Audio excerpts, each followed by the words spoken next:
Hi and welcome to dartsplanet.tv in association with Winmau, dartsplanet.tv, the magazine, fantasydarts.tv and our sponsors, Betfred. Well, last night was the start of the second round matches at this year's Betfred World Matchplay. And what a lineup, and it didn't disappoint. First up was Michael Smith against the German sensation Max Hopp. Smith was 4-1 down at the first break. Didn't look in good nick at all, but come out to the second break, won that session 5-0 to lead 6-4. They then traded holds and breaks of throw. It did improve, that's for sure. Smith looked like he was going to waste an opportunity to reach the second round for the very first time in his career. Both missed crucial doubles at crucial times, but ultimately it was Smith that eventually got the job done. A good win in the end, a place in round two for Michael Smith, but not quite at his best. We've seen that throughout the year. Looked confused at times last night, changed his way from 5 for double 10 and started going 9 double 8, which usually is a sign of fragility. But as I said, ultimately it went to the most crucial stage where at 10-all you got to win by 2 clear. It was the best of 21, so second round matches are first to 11. And if it does go 13-all, we end up with a one-leg shootout. But fortunately for Michael Smith, it didn't quite go that far.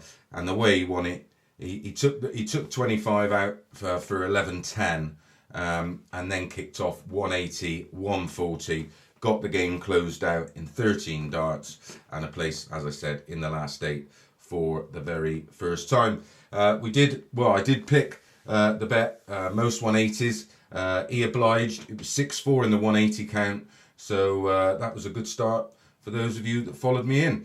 Second up was Wade versus Sulovic, a real match for the purists, this one. Perfect, really, for James Wade. Meant to Sulovic not quite at the races at the moment, so we knew Wade was going to get chances. We thought it would go long, and it didn't disappoint. I couldn't pick a winner at the start of the match, and I was no more confident of picking a winner when eventually it ended up at 10 apiece. But when a match is played like this, in this format, as I've said, it's all about James Wade. He's called the machine for a reason and always seems to be able to find a way in this type of match. And that's no slight on James Wade. It's what he does. He got it done in the end, 13-11, averaged 93, 24 legs of darts and only 2 180s. I picked Wade to have over 3.5 180s. That is well below his current stats for 180s per legs, but that's the danger in backing Wade, I suppose. Third up was the mouth-watering clash between Merv King, who had a great win against four-man Nathan Aspel in the first round, and Gary Anderson, and again, they didn't let us down. Gary opened with a 12-darter and a 130 out, but then seemed to just switch off, lost his way, and lost that session 4-1. Then, of course, Gary does what Gary does. He started to produce that Rolls Royce action, started to pump the 180s in, and got himself right back in the match, all the way to 8-8. And then we seen Gary start to miss doubles again, and Merv just took advantage. I thought the heat was going to play its part. For those of you who watched it, Merv walked on stage and his first reaction was, wow. Like I've said, that Winter Garden stage is hot. And normally on the Euro Tour, we've seen Merv struggle with the heat. But again, Gary, he actually looks physically great, lost a load of weight. I've seen a few of his interviews on Sky Sports where he feels like he's playing, he's physically fine. He's just not match sharp at the moment. So well done to Merv King. And then final match of the session last night, world champion versus world champion. Glen Durrant versus mighty Michael van Gerwen. And what a match. If you've not seen it, I'm sure Sky Sports YouTube channel or the PDC channel will have it up on YouTube at some point. It was unbelievable. And in successive, well, not successive matches, but on the same night, we lost last year's winner and last year's runner-up. The opening session, the opening 4 legs were very, very edgy. And then Dozer took out a fabulous 76. for a break of throw and a 3-2 lead. And that's the sort of the way it went throughout the whole match. MVG was trying to chase him down. Both really raised their game. After that first session, MVG was averaging around 90.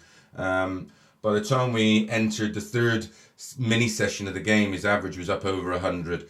I think he's just become a bit wristy. There's a lot of movement when he on the backswing, and that's causing him to pull a few darts. That's why we've seen so many low ones. I mean, it ended up nerve jangling, but Dozer got it done.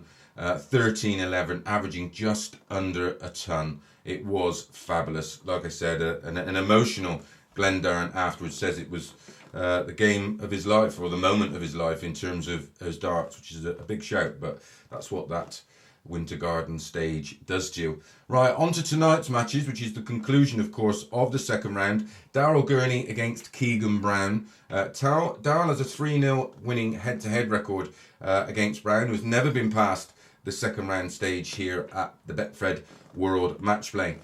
Gurney looks to be in control of his game and his emotions right now, and that's for me when he's at his most dangerous. I've always said it doesn't really have a B game. Keegan Brown's very similar.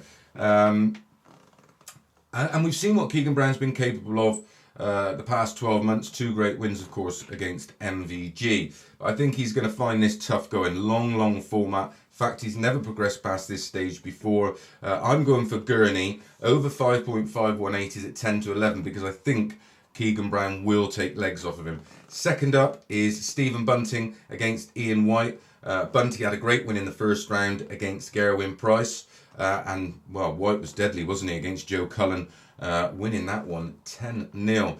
I've gone for White. Over 4.518 is a really tempting 4-5. White is the 1-3 favourite for the win, but has an 8-5 losing record against Stephen Bunting. And again, I think this match got legs, so we may well see them 180s covered. Third up, tie of the night, Rob Cross versus Krzysztof Ratajski. Cross has won 3 of their last 4 meetings, and his overall head-to-head is 4-2 in front. I can't back Cross here for the win at 1-4. It's just too short. But I'm going to take him to be king of the hockey. I think he comes out and makes a bit of a statement tonight. MVG's gone. He may well open his shoulders and produce the goods against Ratajski. I think if he does win, I think he dominates him. And at 11-8, it's not a bad price. Final match is form man Peter Wright taking on Australian Simon Whitlock. Both had solid first round wins against Vandervoort and John Henderson respectively. It's 19-9 and 1 draw in the head-to-head favouring Peter Wright, and I can't see that changing here. I'm going for Wright minus 2.5 legs at 4-6. Again, I think he dominates him, and Whitlock has suggested there's a few injury problems. Don't forget to subscribe to dartsplanet.tv and hit that alert bell for all the latest videos from Darts Planet.